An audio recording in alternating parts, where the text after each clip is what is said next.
Welcome to Scanner School. This is session number 135 of the podcast. Today, we're talking about no fancy tools required, how to analyze trunk systems with just off-the-shelf equipment. Now, again, the show notes from today's session can be found online at our website at scannerschool.com/session 135. Before we start this week's podcast, I want to take a second to thank our Patreon supporters. Now, Patreon is a month-to-month sponsorship platform, and we have 3 different support tiers with different benefits for your support. At $1 a month, this donation lets us know that you are out there and supporting the podcast. At $3 a month, you will receive the podcast before the general public. You will also have access to an advertisement-free podcast with no middle break. This podcast we deliver to you each week via a private feed that you can add to your podcast player. For those listening via the web, you will receive an email with a link to the podcast as soon as it releases. The $5 level is the best benefit for your support. Not only do you receive the benefits of the $3 tier, but you also get a set of squelchy stickers mailed to your home, access to a monthly Patreon-only Zoom meeting, as well as future discounts and benefits for upcoming Scanner School courses and offerings. At $5 a month, this equates to about $1 a week or $1 per podcast episode. If you would like to help support the podcast, you can go to scannerschool.com/Patreon or scannerschool.com/support. Now, I'd like to thank all of our Patreon supporters who are Craig Harper, Dan, Ed Walsh, Glenn Blum, Glenn Bryden, Guy Lee, James Felling, Jeff Block, Jenny Taylor, John Goldenberg, Ken Newberry, Kenneth Fowler, Mark Thompson, Mark Beebe, Paul Teal, Raymond Hill, Richard Armstrong, Ronnie Bach, Sal Marandola, Scott Vorder, Signals Everywhere, Tim Mazza, Todd Glendy, and William Arcand. Let's get this podcast started. Welcome to The Scanner School, a podcast dedicated to the scanner radio hobby. Class is about to begin. Here is your host, Phil Lichtenberger. Welcome to Scanner School. My name is Phil Lichtenberger, and my amateur radio call sign is W2LIE. If this is your first week joining us for class, or if you're a weekly listener, welcome to this week's podcast. The Scanner School podcast releases every Tuesday to teach you everything to know about the scanner radio hobby. Now, please remember to make sure you're subscribed to the podcast by hitting the subscribe button on your podcast player of choice, or by signing up for our newsletter on the front page of our website at www.scannerschool.com. And again, if you sign up for the weekly newsletter, you'll receive scanner radio tips and podcast reminders delivered right to your inbox. And again, if you enjoy this podcast, please be sure to share the podcast with your friends, those in your scanner radio circle, and also your favorite online forums, websites, and groups. So today we are joined by Jackson. Now, I met Jackson in our weekly Zello net, and he's been very active each week and shares a lot of information and gives a ton of support and lends a lot of advice to those who join us in our weekly Zello net. Now, Jackson is also very friendly with Nathan, who was our guest on sessions number 73, which again was scanning on a budget, and also on session 95, which was overcoming simulcast. Now, Jackson is here this week to talk about how he's mapping out the trunk systems that are in his area. And what really took me by surprise and why I asked Jackson to come on the podcast is because he's using off-the-shelf equipment to do this work for him. He's not using anything elaborate or dedicated, such as software such as SDR Trunk or Unitrunker or DSD Plus. He's using regular radio hardware to do the work. He's using his scanners and even a unication pager to figure out what talk groups are out there, maybe what radio IDs might be assigned to what talk groups, and he's even using, what's very shocking here, good old pen and paper. So before I spoil anything else, let's bring Jackson onto the podcast. Jackson, thank you so much for taking the time to join us this week on Scanner School. And for anybody who wants to kind of figure out how it was that you came to be a guest on the podcast, we were actually talking last night on our Zello chat or Zello net, and you can find out more information by going to scannerschool.com/Zello. And we were talking about an issue you were having with another type of radio, but it kind of led into a conversation about this this new trunk system that you were kind of discovering or mapping out. So I want to thank you for at least, first of all, bringing that conversation into our Zellonet, and secondly, coming in today to talk about how it is that you are mapping out a system, because I know how I do it, but it's always interesting to hear how other people do this kind of mapping out and discovery. So thank you so much for being here today. Thanks so much for having me, Phil. Yeah, it's been about a year and a half long ordeal mapping out the system. It's recently online via radio reference and my own website, but the planning period was years in the making, and me monitoring it and finding out what kind of system, how they want to put out the zones and whatnot, really did take some time. Okay, so let's back up before we get into how you're discovering it and what tools you're using and everything else. But let's what got you into the hobby of scanning? Right, so a year and a half ago, about 2018, I moved up here. I'm from Tennessee. And I always thought how cool it is to be able to monitor radio traffic. I got in on CB radio and going to a channel monitoring 11-meter skip. And then I thought, hey, let me get my ham license and let me start monitoring the waves. And that then led you right into scanning then, huh? Mm-hmm. About so, yeah. Mostly trunked before conventional operations and monitoring. Gotcha. So yeah, with me included, I mean, scanning was kind of the gateway into to everything else. But a lot of people find their way either through ham radio or some other kind of radio into scanning. So that's cool. So what are you primarily listening to now, and what hardware do you use now, excluding what we're going to talk about in a second here? Just in general, what is it that your day-to-day setup? Day-to-day setup is a Dell laptop with 12 gigs of RAM and a Core i7. It runs SDR Sharp with the SD built in and 2 SDR dongles. Included with that is a EF Johnson 5100 VHF B25 radio, a Radio Oddity dual band VHF UHF DMR radio, and a Unication G4 pager. Okay, so you got a little bit of power over there. So a little bit of an advanced setup. So primarily, though, are you listening then, spending most of your time listening to this trunk system you're mapping out, or do you have a favorite agency or a type of service that you primarily listen to? Right. So yeah, I spend most of my day monitoring the system I map out. Every call that comes over the system is logged and recorded. Radio ID, talk group ID, all traffic included through my computer. Okay, so let's start off from the beginning here then. So you were saying this was what's the name of the system, if you don't mind letting, if someone wants to follow along or reference and take a look at it. Right. So the name of the system is the Georgetown Scott County CPSCS, or the Countywide Public Safety Communication System. It is a Project 25 Phase 2 system. Okay. And which state is that in? It is in here in Kentucky, Scott County. Okay. And you've been mapping this out basically since you heard it was going to be built out then? Right. Most people, you can go into public records, do an open records request, and you can get the format, or at least who their bid is going to be with, and then start learning from who they've built for or their history and how they map out their previous systems. So I've used a few examples already just to get this one started. Okay, interesting. So last time I did one, I started with a clean slate. I basically discovered, through communication channels that, communication channel, I mean my own personal website and radio reference and other stuff like that the local county here was authorized to have these frequencies used for a trunk system. And then, they came in, they had a couple of vendors come in and do a over-the-air shakedown of their system, a demo of it, et cetera, so that the county could figure out which operator or which end user they wanted to go with. So it sounds like to me that you kind of knew it was already coming. I guess you already had the frequencies. I guess you picked them up off of the FCC website.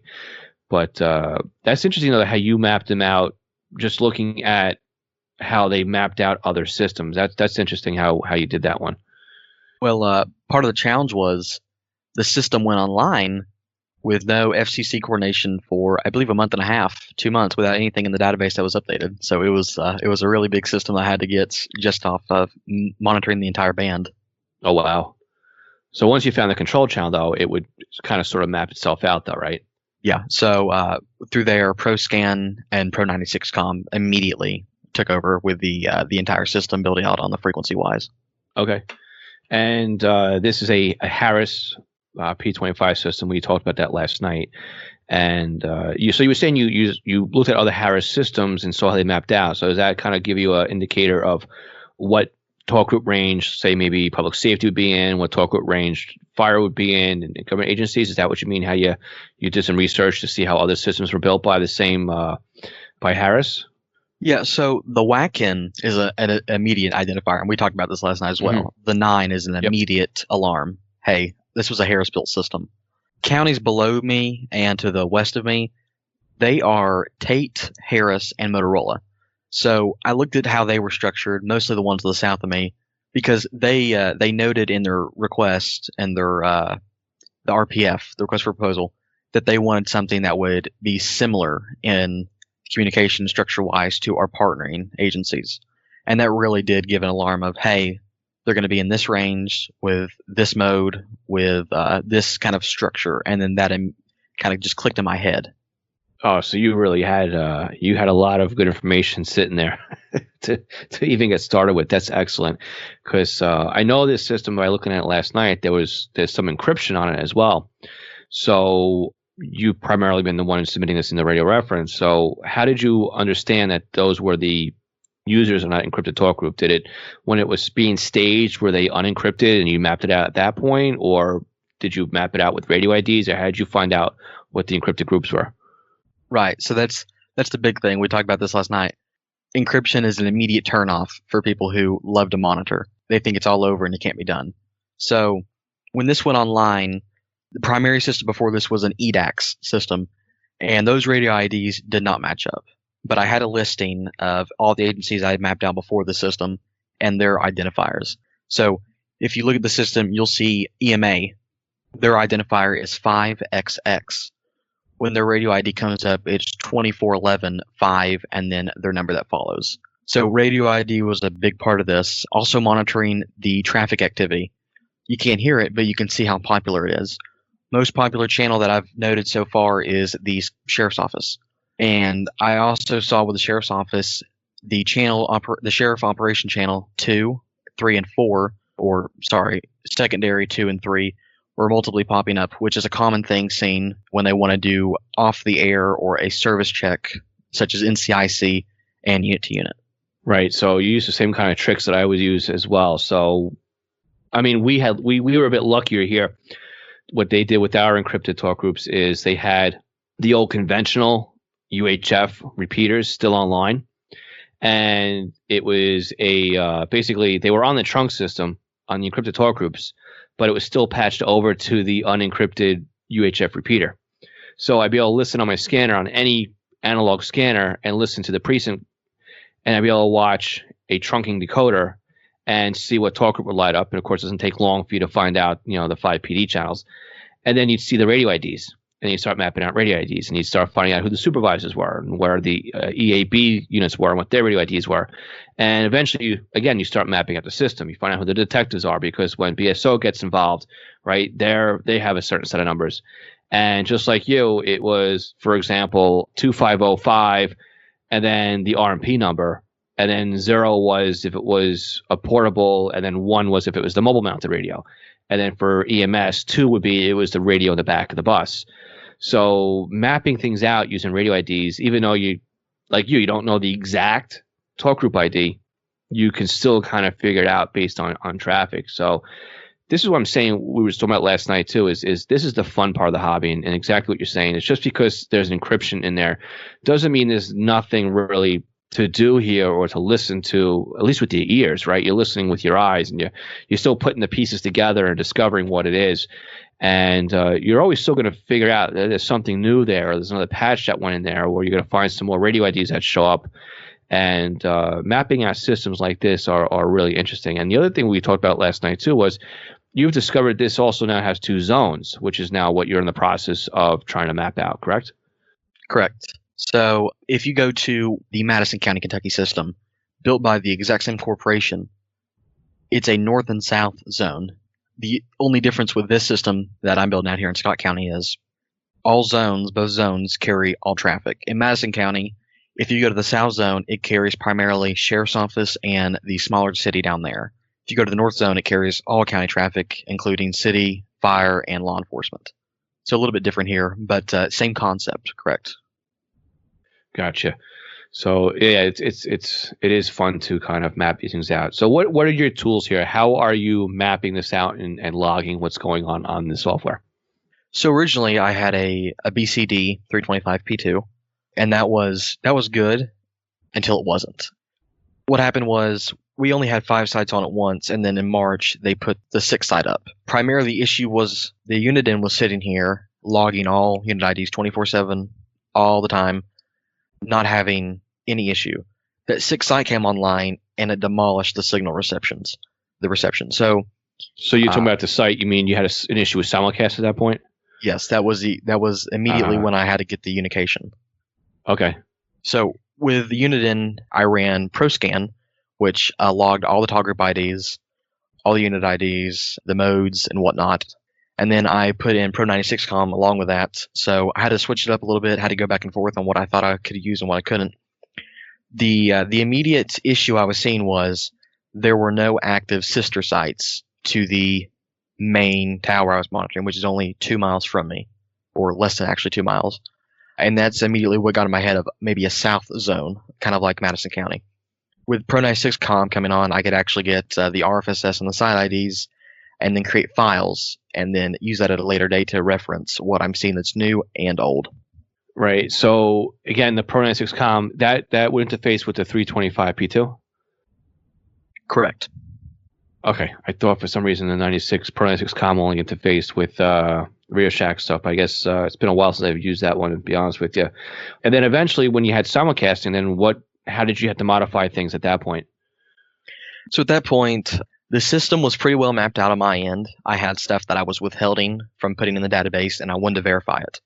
So when I got the unication here, I put in those talk groups, listened for that traffic, recorded it, played it back, and realized this is confirmed. This is what this actually is.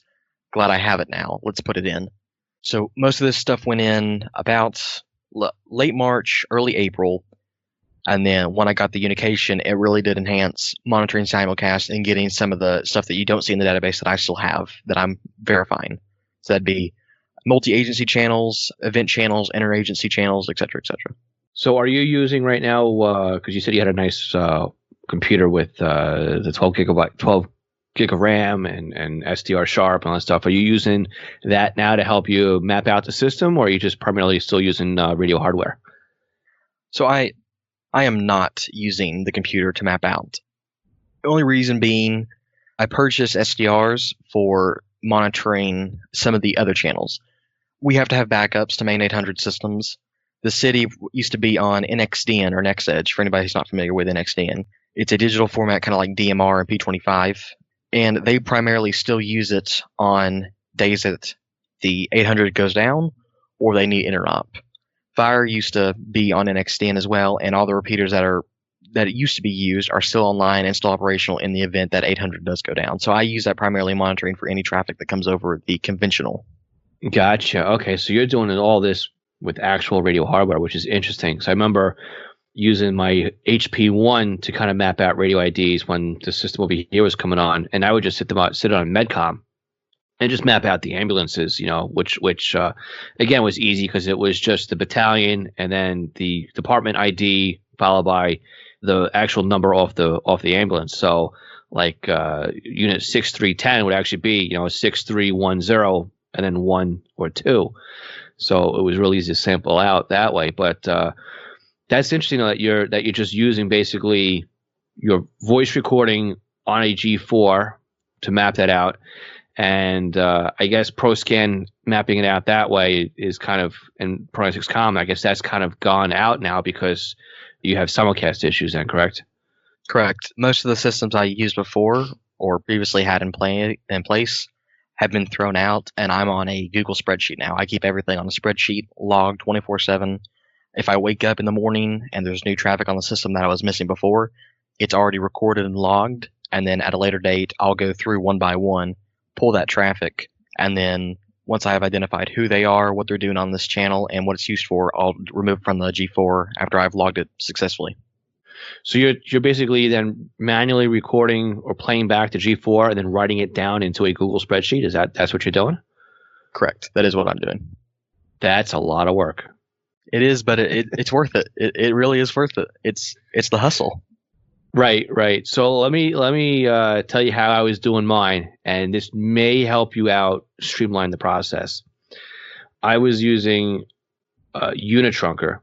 So again, it may require you to get it just at least one more dongle here, one more USB stick, and you can just park that on the control channel if you want.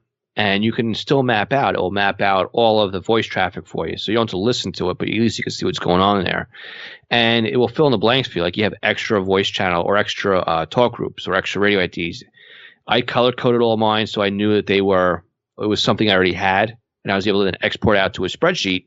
And again, it dates and timestamps everything, every hit that it gets, so that you can tell if a talk group is new or a talk group is old. And obviously, any old talk groups would have been labeled with an alias anyway, so I knew that they were old. Anything that was unknown, I would be able to tag that as an attribute and say unknown talk group, so I can go in there and keep filtering out by those talk groups. And it does help, too, if you have a voice channel or a voice dongle in there as well, because you can set up Unitrunker to ignore all the talk groups that you know and just archive using Trunk Recorder, or even you can do this with DSD Plus and just record the talk groups that you don't know, so that you can limit having to cycle through the G4 and manually do a spreadsheet. This will all categorize for you. So that's one way that you could do it as well. I think Trunk Recorder will do that, and it will also then share that data with Broadcastify's new platform that they have, where they're recording, like they call it the ingest, I think it is, the ingest server, where it records everything, and then it logs all the talk groups on Broadcastify's network, and then anything that's questionable too comes up, and people can help identify and help log what's going on the talk groups as well. So it sounds like you're doing a good job, but I always like to automate things, make things just a little bit easier, so that you're not, because the burnout is could be real in that too. One day you can say, "Oh, this is a lot of work. I don't feel like doing this today," and then one day it turns into 2, and 2 turns into 4, and all of a sudden it's been 2 years and you haven't logged the system. So that happens. I've been looking into Call's platform. I've been seeing it. My favorite to listen to is Lackland Air Force Base in Texas. It's a future career I hope to go into. So listening to them, I think I've identified a few maintenance channels, but I like to listen when I'm not working here in the shack and monitoring the system. The main issue I've been having is the 2 SDRs I have. It only pulls data. I have not been able to get voice off of anything, not even like conventional and simplex channels. I've been talking with my buddy, Nathan McMullen. You might have had him on the show, I think, 2 times. Yep. He lives down in Madison County, just a few minutes from me. So I've been working with him and seeing if we can get this thing to work and whatnot. But the main thing I've been doing is I've actually been color coding, like you were talking about, these talk groups and the radio IDs to make it a more simplified version, at least from my standpoint, to share with him if he comes and listens to. Gotcha. So what did you say you were using again to try and monitor what was on the system? You said you're doing SDR, Trunk SDR? SDR Sharp and DSD Plus. Okay. SDR Sharp and DSD Plus. Because you're just monitoring a conventional. Because you should be able to use. Are you using Fastlane or not? I'm not. I gotta get Fastlane. Yeah, you gotta get Fastlane. Trust me on that. It's a world of difference between the free version and Fastlane, and there's been so many enhancements to Fastlane, even to the fact that you can do a 1 dongle trunking now with Fastlane, which basically is the exact same thing your scanner does.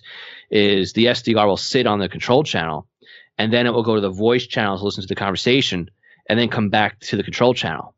So you could effectively do any investigation, right? Just tell DSD Plus to only listen to unknown talk groups. You lock everything else out, and you'll be able to still monitor what's going on in the system because you'll have everything mapped out as far as talk groups and radio IDs and everything else like that.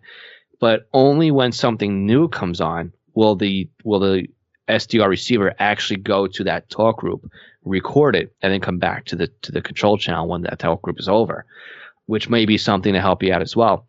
But you're not really supposed to use SDR Sharp with DSD Plus anymore, so that might be part of the issue you have there. Yeah, because when you do it that way, you have to use virtual audio cables to kind of route the audio in the right way. And that's the main But, issue. Yeah. yeah. So what I would suggest doing is there's a included program called FMP, and if you go into Fastlane, it's FMP24. And what you do is you create a TCP tunnel. So you send the audio out basically locally on a TCP port or UDP port. And then you tell DSD Plus to listen on that port. So it basically makes a tunnel between FMP and DSD Plus. So any of the raw audio from the SDR that you tell FMP where to go, because FMP is your tuner, DSD Plus will then decode the audio. So the other issue is too, if your gain is set too high or your drift is off a little bit. But that's the one thing to keep in mind. If you do upgrade to Fastlane too, don't use FMP because you'll never get it to work. It's got to be FMP24, and that'll clean things up. But yeah, that's the way to go. I would ditch SDR sharp as far as your tuner goes and just stick with FMP and or FMP24, and then DSD Plus, and that'll help you out. And I think the lifetime is on it, like $10 or $20 for it. Well worth it. Well worth it. So that's what he's been telling me. Is like you gotta get Fastlane. Well worth it. Well worth your money. Yeah. The other thing was I was wondering if you were using SDR trunk, because that one is a real pain in the neck to set up. Not that it's impossible. It did take me an evening, but you have to make sure you've got that Java runtime environment set up. And I had a problem because I had the newest version of runtime and not the old one. So I had to make sure I downloaded the previous version. And once I downloaded the previous version, then I was able to do SDR trunk. Once it was up and running, it was a really cool program. But I got turned off on it right away because I had already used Unit Trunker to get everything done, and also DSD Plus. Now, again, Unit Trunker will help you. I don't think it does phase 2 right now, but we'll do phase 1. But that'll help you at least monitor 2 if you wanted to, the old EDAX system and Motorola Type 2 as far as the APCO 16 systems. But because DSD Plus doesn't do any of the EDAX, stuff like that. So but it's fun. It's definitely very fun playing around with the tuner app in DSD Plus because you have a nice little spectrum graph on there as well. And I've had nights where I couldn't sleep and I just fired up DSD Plus just to see what I would bring in. And I discovered that the regional postal facility in New York City was using DMR on their P25 frequency. So I was able to map out some talk groups on there and hear what was going on. And then I started tuning around, what's in the federal section? And then I discovered I could listen to a couple of Air Force and military bases on their trunk system. And again, 3 o'clock in the morning, they're out there doing patrols. So I'm listening to them, do their checkpoints and everything else. And I thought that was really cool because it was nothing I ever listened to before. But all of a sudden, this system just automatically maps itself out. And I'm reading, okay, here's the whack in, right? Here's the system ID. Here's the site ID. And I jump into real reference. I put the whack in ID in, or not the whack in, but the system ID into the database search, and it would take me right to the system. And I just, okay, this is this. I'd map it. I'd define it in DSD Plus, and you'd sit there and you'd watch it for a while. And okay, now I'll cycle up again on FMP and find the next spike on the system. So you can, if you like detecting a lot of systems, I mean, you'll lose a lot of time just sitting in front of DSD Plus with in shock as to how much it's pulling in. So, I mean, I found even with NXDN systems, plenty of bus companies that weren't mapped out. And again, just picking up students in the morning, but hearing that the buses are stalling out or they're having a problem with the buses and those kinds of things. That again, it's investigating systems. So if you ever get bored of investigating your P25 system, it's so easy to find something new to listen to on DSD Plus, and you can just start from scratch all over again. What's on here and who's using it and what am I listening to and what are the neighboring sites, because it will tell you what the neighboring sites are. And you can start seeing if you're seeing the same talk groups on both those sites. So even what you'll end up with now too is if you get a second dongle or a second SDR, you can throw one on that one in the north and one in the south and see if you're seeing the same talk groups, or maybe you're seeing a new talk group on the other zone that you're not seeing on the main one you're listening to. So having something like that is it's I guess invaluable, I guess is what I'd say. So it's fun. It's fun. That's what it is. It's a lot of fun. So Absolutely. Yeah, today, I think I actually commented on your post about that, and the DMR and the postal. We have the exact same thing here. I found those and put them out correctly. But I think today I was sitting here at the desk and I was going through the band, and 454.475 Tier 3 trunking system. I looked through 5 states databases, see if it was even coming off the skip and whatnot. Nothing. So I think me and Nathan were on the phone for an hour going back and forth about what it could be, if it's just a sporadic thing that hasn't been filed with the FCC yet, but it was baffling. Interesting. Yeah, and again, DSD Plus will tell you immediately, what it is. It will say actually, T3 at the bottom, and it will break down everything so you can map it out and start playing around with information about it. So very cool. Yeah, I would strongly recommend that. So which again, anybody who's listening right now, they're going to say, "What is that? That's that course." So as you and I are talking, I am making movement on that SDR training course that I have. So it should be released more sooner now than later. So I'll make sure, Jackson, I pass the information along to you when that comes, because it will be heavy on how to set up DSD Plus, how to set up Unitrunker, how to start logging stuff like this, and really taking advantage of having that horsepower for $30. So Absolutely, yeah. Getting some use out of that one. Did you know there are ways to help support the Scanner School podcast that doesn't take any time or any extra money on your part? If you go to scannerschool.com/support, you will find we have several ways that you can continue to do your online shopping and help support us. We have links to Amazon. If you click on our link before you go to Amazon, anything you buy from there will help support Scanner School. Now, if you're in the market for a brand new scanner, an antenna, other accessories, we have links to Scanner Master, where you can not only purchase a scanner and accessories, but you can also get your radio programmed. And by clicking on our link before you buy, you are helping to support the podcast. Now, if you're in the market for software, we have links to Butel. And if you want something new to you, we also have links to eBay. Again, just go to scannerschool.com/support before you make your purchases, and you are helping to support Scanner School at no additional cost to you.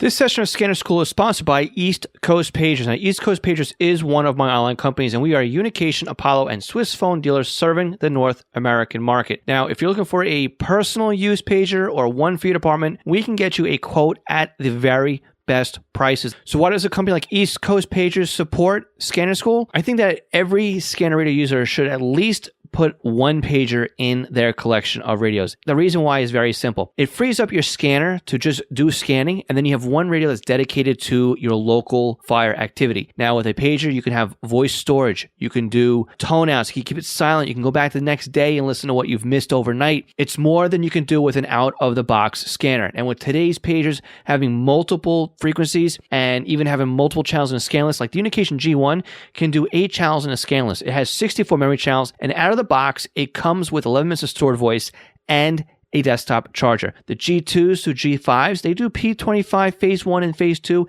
in simulcast environments with stored voice, paging on conventional and P25.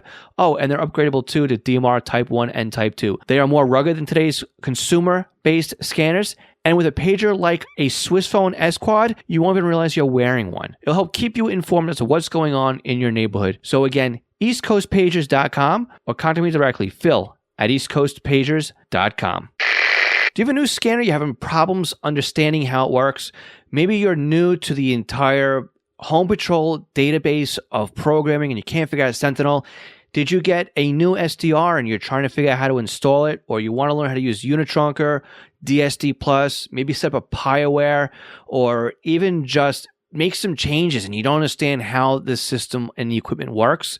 The podcast might be great for you, but maybe you need a little bit more of one-on-one help with setting something up. I'm available to do just that with you with our private tutoring sessions. You can book me online by going to scannerschool.com/consulting for a 1-hour session. And it's great because we can actually share computer screens remotely, and I can guide you through step by step as if I was sitting right next to you. So again, book me for an hour at scannerschool.com/consulting.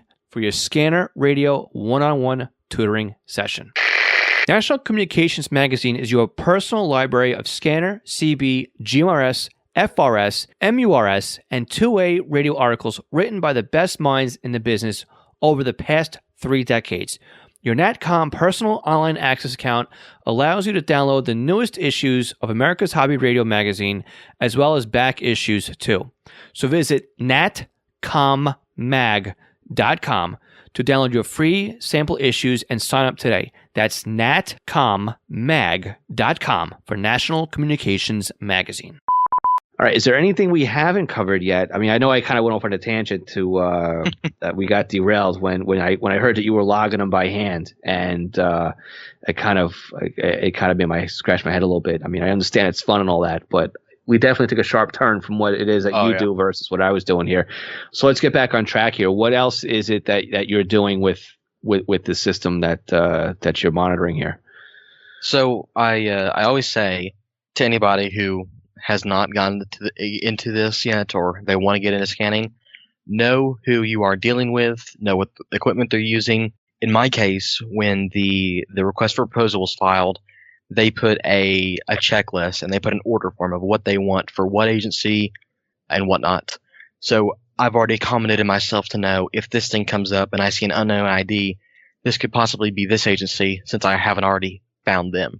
If you go to the wiki of the system, I put a very, very detailed report of who's on the system, who can be using it in the future, the coverage that it has, the real massive thing that you don't see, which is actually going on. So for this system, all agencies are using a XG75M, which is a Harris P25 mobile radio, and for handhelds, all agencies are using XL200P multibands. This system has the capability of transmitting on 800 VHF and UHF conventional at any given time through an ISSI gateway. And if I go to, if you look on the system, there's a channel called E911 MAC 3 that's patched to VTAC 11, which is the AirMed calling channel here in Kentucky per the field operator guide. When they key their radio on that channel on their digital side, it will come out on analog, and Air Methods or the flight company above will be picking that up, and vice versa. Very interesting. So yeah, you've done your homework as far as finding out those RFPs. So you have that system mapped out. So what else are you discovering and playing around with on that system? Because you're doing a heck of a job mapping this thing out. Thank you. So what's been the shocker to me is they have requested broadband operability, meaning anybody who's unfamiliar, you can use a cell phone as a Samsung or an iPhone, use an app called Harris Beyond via your LTE network, and it would patch over to a talk group that's been selected on the actual system. So they want LTE, which I could only assume that it might be for government agencies such as animal control, that it hasn't been in the ordering list for radio, or possibly the district attorney, if they want to use it via their phone, they have a simpler radio rather than having to carry a handheld or portable in their vehicle. And even Harris, I'm not sure if, I believe they do, they sell vehicular repeaters. So if they have a handheld on them, they can put it in their car and use it as a mobile, or when they want to take it out, just remove it from the vehicular repeater and walk out. That's what I'm learning so far about the system. Sporadic patches will come out. By that I mean when a multi-agency call requiring law enforcement, EMS, fire, and maybe even emergency management, the dispatcher will call all 3 or 4 agencies at once via a patch. So a patch will be created temporarily. All agencies, all the channels will be pulled up on the air. The dispatcher will unencrypt traffic for all agencies and then dispatch them to the according area. When fire's been dispatched recently, they've been asked to go to an incident channel per the dispatcher. We had a situation recently when I got the unification that I was able to monitor and listen to everything. A missing child happened. They wanted fire to go to incident channel 1. EMS switched the zone on their radio, went to fire channel 1. EMA and law enforcement also did the exact same thing. So then I realized, everybody has access, or everybody has these talk groups programmed in their radios. Everybody has the interoperability. So that then gave me the alarm that it's possible that they can unencrypt the radio traffic and not have to use encryption on these channels.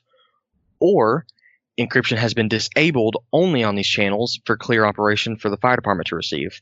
Initially, fire was going to be encrypted and not monitorable whatsoever.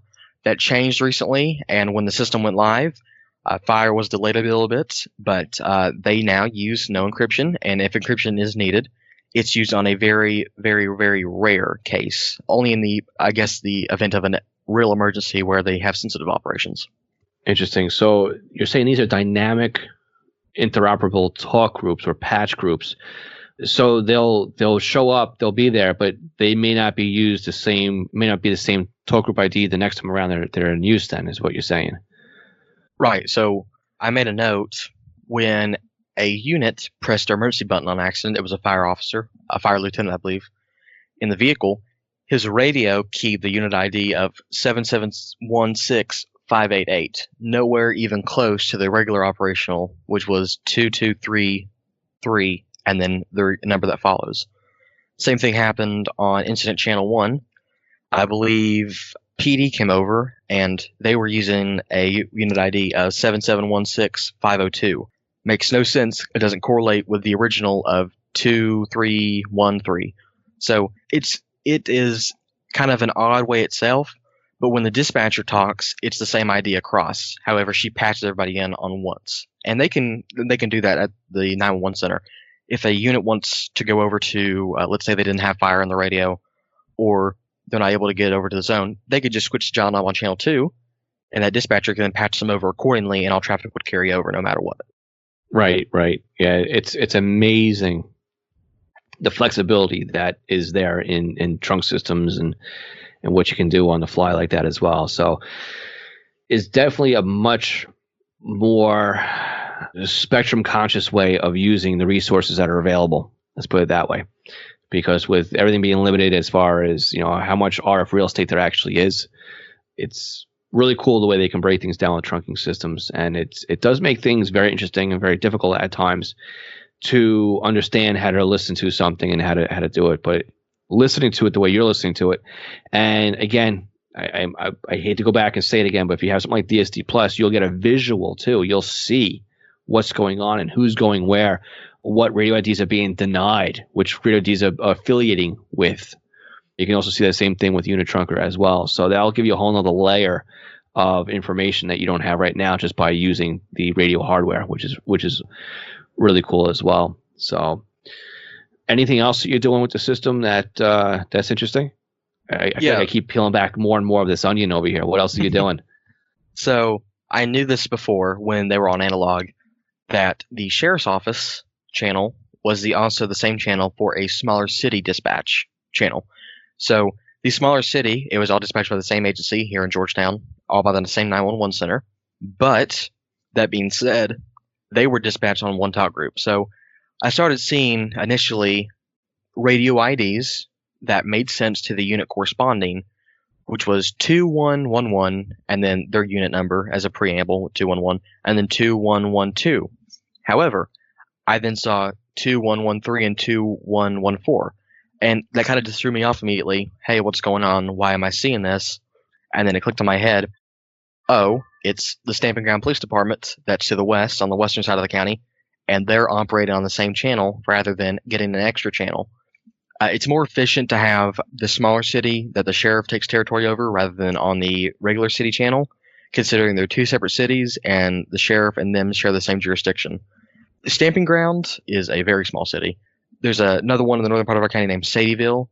I believe they have a police department. I look for information. I can never find it.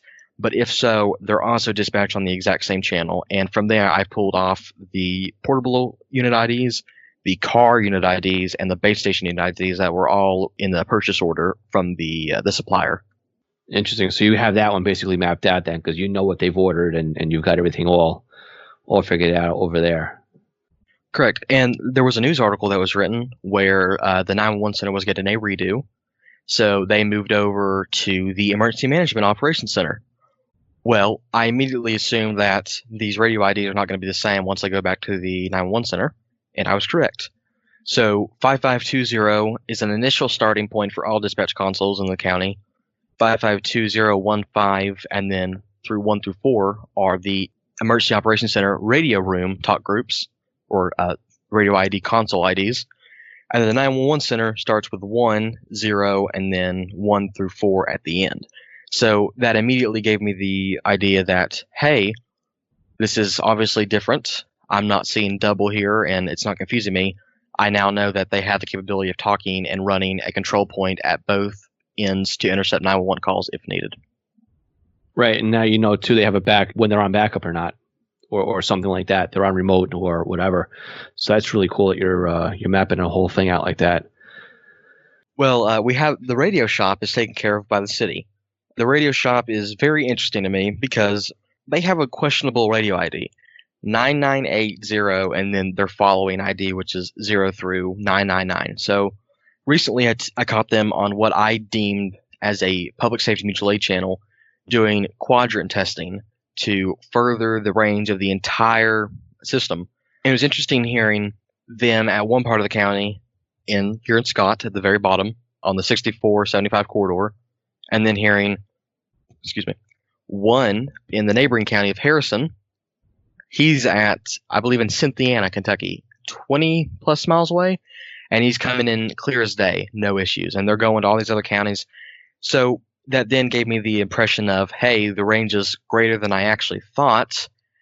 And now I know that if needed, these other agencies, if needed operability, they could go to a VTAC channel, key the radio, and it would then come over our digital system, which I confirmed at an earlier date with more of the 911 or E911 MAC channels I've deemed them as operating.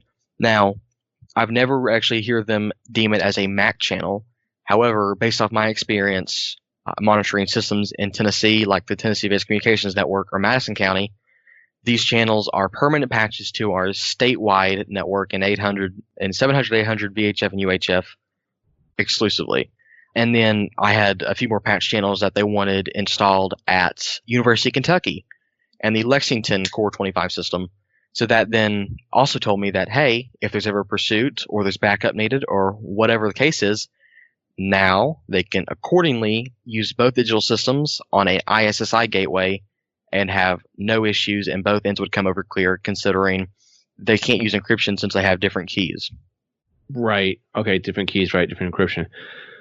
I mean, just listening to all this stuff you've been doing here, how long have you been sitting here and mapping all this stuff out for? I mean, it's more than a week. I mean, it's months. I mean, a year. I mean, how long have you been mapping this thing out for?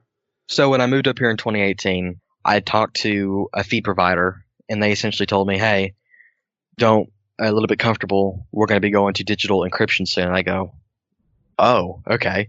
Let me get ready for this." I bought my first actual Uniden. It was a BCT 15X analog only, and from then on, I listened to the EDAC system and found a few talk groups that were never even mapped on there whatsoever, and put them in the database accordingly as well.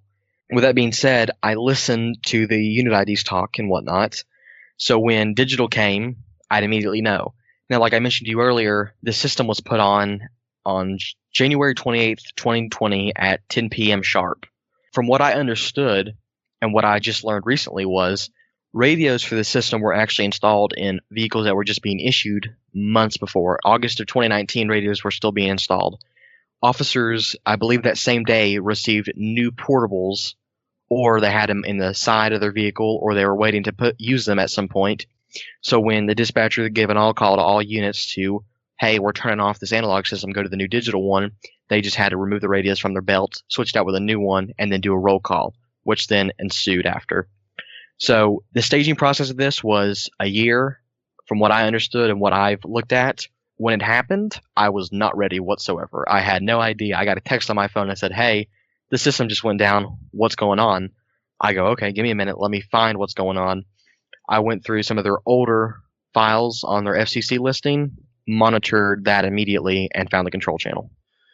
Gotcha. So it sounds to me like then you would say, I guess this is the end of March. So you were doing this then just a couple months then. Right. Yeah. So I was getting ready. I knew that all fire departments would not be joining the exact same day, considering that they were not ready, number one. And I don't mean to sound kind of, condescending with that, but they weren't ready. The NXDN system was still strong and still standing, and it takes some time to switch out radios on the apparatuses. The advantage that EMS had was EMS units had to have digital radios in them before, because when they went to Lexington hospitals just south of us, they called on their system. So all they had to do was just reprogram a zone or two in and put another system on there, and they'd work easily. And then, of course, receive new portables. Law enforcement, all county sheriff vehicles utilize the same radios that the city and whatnot use, but they have a backup radio, the NXDN system. The NXDN system they have is a failsafe, that I'd like to call it at least, and some units still talk on that system. Even though they have a newer system, they still talk on it as a talk around. It's themed as the SCSO repeater. And from there I heard, hey, new system soon. Great, we're getting it, whatnot. We'll still have these radios though. So now I know that all units still have NXDN, and I can still monitor them, considering they don't use encryption on that channel either. And that all units in the county as well have access to an inner city channel on analog simplex, which works in their favor. And I've monitored that a few times as well. So it sounds like you know more about the system than the guy who installed it then. They recently they put some pictures online. I don't know why. They went around to the towers and are like, oh, look at that. Perfect, beautiful, looks exactly like the one 15 minutes below me. Gotcha. So it sounds like you've really sunk a lot of time and effort into doing this. And again, it's like you're saying, it happened in January, and it's now the end of May when we're recording this. So you've only been doing this for about 6 months then, I guess. And you've made a lot of headway and found a lot of stuff out really quick. So, and you weren't monitoring the system when you were doing any of the testing or any of the pre-launch stuff. You just didn't start. You started till after it was commercial, I guess is another way of saying it. So I heard from somebody that they were doing system testing, and I go, on what frequency? They obviously couldn't use it on the current one because it was not licensed for emissions, and they have an operating system currently. What are they doing it on? They didn't know, which is okay, but they just heard it from somebody. But according to them, they were doing testing, and they had a 98% coverage of the county. I then said to myself, okay, we know this is coming. Let's get ready. But when it did come, I was not ready. I had no idea at 10 o'clock p.m. on that day, everything was going to turn off, and then I have to reevaluate immediately. Gotcha. So very cool. All right. So I keep asking the same question. So is there anything else that you've discovered or you do to keep, because again, like I said, I keep asking and you keep getting more and more of what you're doing with it. But eventually we're gonna hit the bottom. I don't know how much further you have. So. I would say for anybody who wants to monitor, I mean, you have systems in places that they want full encryption, and that's their call, I guess. And there's not going to be much to change that. I would say, number one, don't get discouraged. Monitor, know what you're dealing with. Like I said, I named the radio models, how I know that what's programmed in their radios is working and whatnot. Keep a log. Don't stay up all night. You're going to really run yourself out of a good vibe and a good groove. Take some time, conserve it. Maybe leave, I leave the Audacity on and put this headset mic up to it. Went to the other room and slept for a night. And I pulled a lot of traffic. I pulled the fire dispatch channels coming over that I didn't, get woken up on. I hate to say this, but maybe don't, if your system's fully encrypted and there's a few channels that you want to keep listening to, maybe don't put it online. It's kind of just a rule of thumb for me. You have any questions you want to ask me about this? Nope.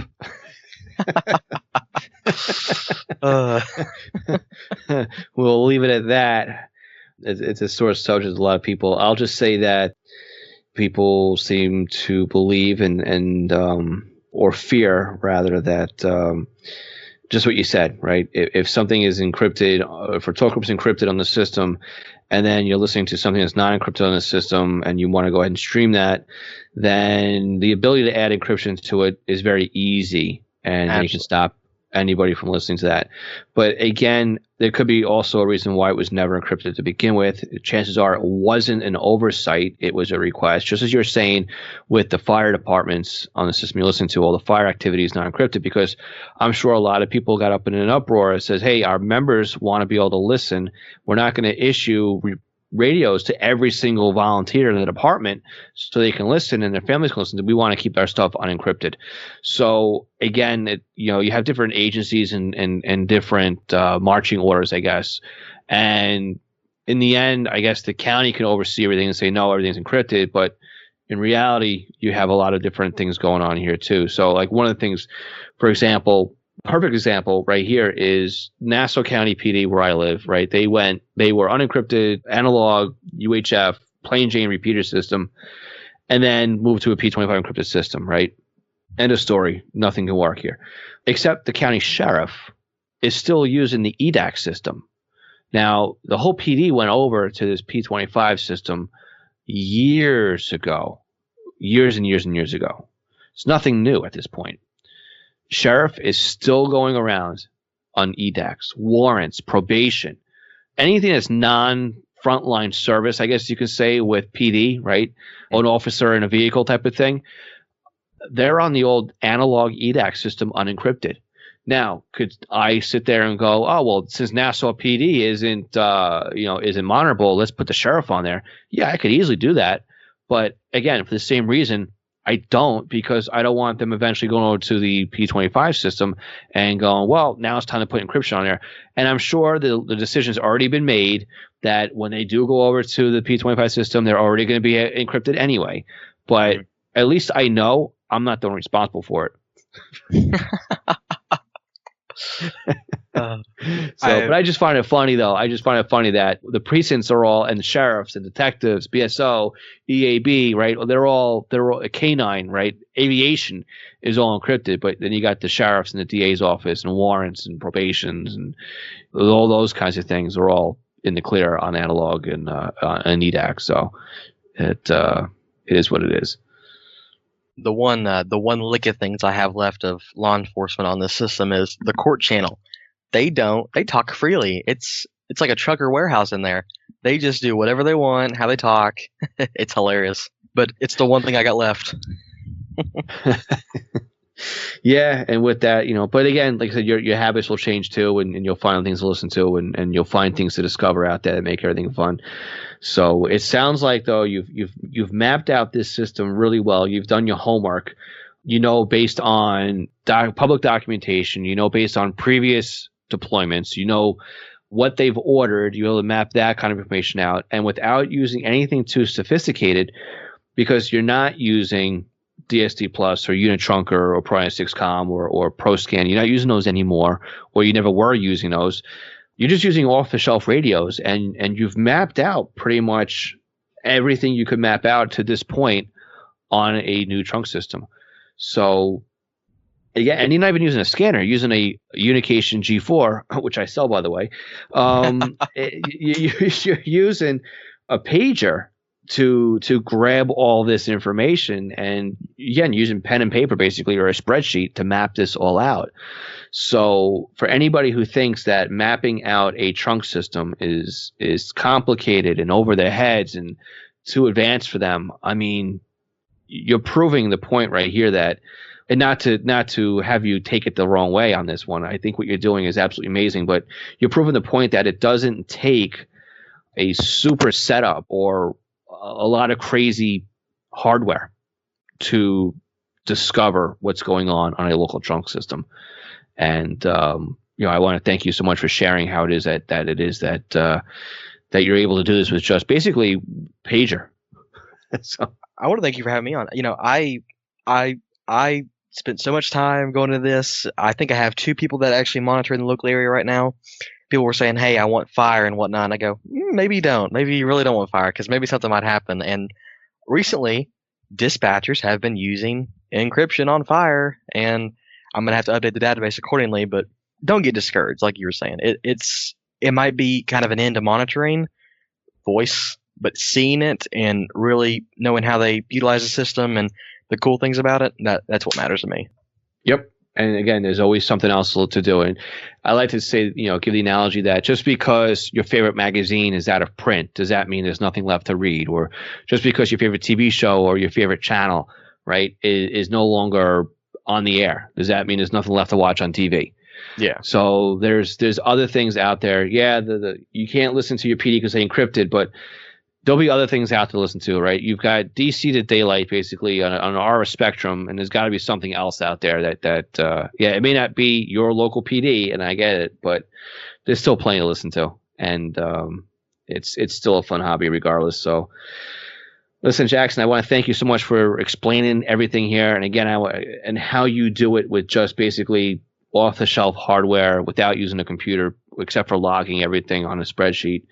And proving that it doesn't take an impressive setup that to go through this and decode a system and you did it over a short period of time. I mean, within 6 months, you've got the whole network pretty much mapped out, and now you'll take it on to the next journey when you start mapping out the other zone on the system as it gets built out and deployed as well. So it's not over for you yet. Absolutely right. Yep, I'm probably going to go buy Fastlane now. Yeah, no, as soon as we get off the call, right? So listen, I want to make sure that people can get in touch with you and can keep tabs as to what it is that you're working on. So what we'll do is in the session notes for this podcast, we'll put a link to the system that you're building out. We'll put a link to the wiki on Radio Reference so people can see how it is you're deploying the wiki. But you also mentioned very early in our conversation that you had a website. Do you want to share what the website is? Sure. It's remingtonradio.weebly.com. Haven't got a custom one yet, but it's my own little personal website. It's home of Scan North Central Kentucky. The systems that I have fully mapped out on my own by myself. University of Kentucky is one of them. It came with, I think, 2 talk groups when I came up here, and I have the entire system mapped out accordingly. Now, same thing with Toyota Motor Manufacturing here in Georgetown. Same with that. So I put my spreadsheets and a form, and it will show you exactly what you want to put in your scanner or your pager, and then go on from there and listen. And maybe a little bit in a later date, I'll probably start adding some regional systems, maybe the Louisville system, et cetera, and maybe some businesses, because those are some really interesting things to listen to as well. Security, even private ambulances use those, and it's really, really cool. Yep, definitely. Excellent. So we'll put a link to that in the session notes as well. So again, thank you so much for taking the time today to go through this. And again, like I said, it's amazing you're doing all this with just off-the-shelf radios, nothing too fancy, no crazy computer setup. And again, you got more systems mapped out than just this one. So it is a fun part of the hobby. And again, one of the things I like doing too is, we take a couple of trips down Atlantic City, or for you up to Atlantic City, and even going into the hotels and monitoring what they have on their repeater system and just finding out, they've got extra talk groups here that aren't mapped out and everything else.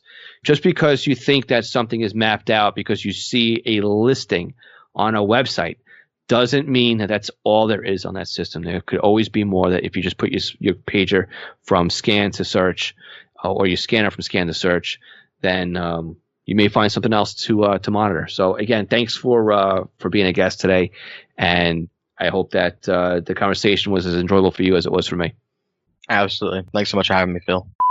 Jackson, thank you so much for coming on to the podcast this week and sharing how you map out the trunk radio systems that are in your area. It is awesome to see you thinking outside the box and learning about the trunk systems that are in your area. Now, again, Jackson did give his website address in the interview, and I want to make sure that you guys caught it. So again, it's going to be in the session notes again at scannerschool.com/session135, but I'm going to give it to you here again. It's remingtonradio.weebly.com. Now, are you doing something exciting with your scanner or something in the hobby and you want to share it with your fellow Scanner School classmates? Then please visit us at scannerschool.com/guest and fill out the calendar. Just enter in a date and a time that works well for you, and we'll have you on the podcast. It'd be great to have you here and share your story, just as Jackson did this week. So if you have any feedback for this week's podcast, you can go to scannerschool.com/session135 and leave your comments in the show notes. And remember, join us every Tuesday or Wednesday, depending where you live, on our Zello net, scannerschool.com/Zello, for all the information, the links, the times, and everything else, and even to get email reminders for our weekly nets. Now, again, Scanner School's copyright 2020, Monitor Long Island Inc. I'm Phil Lichtenberger, and this is Scanner School. We teach you everything to know about the scanner radio hobby. 73, everyone.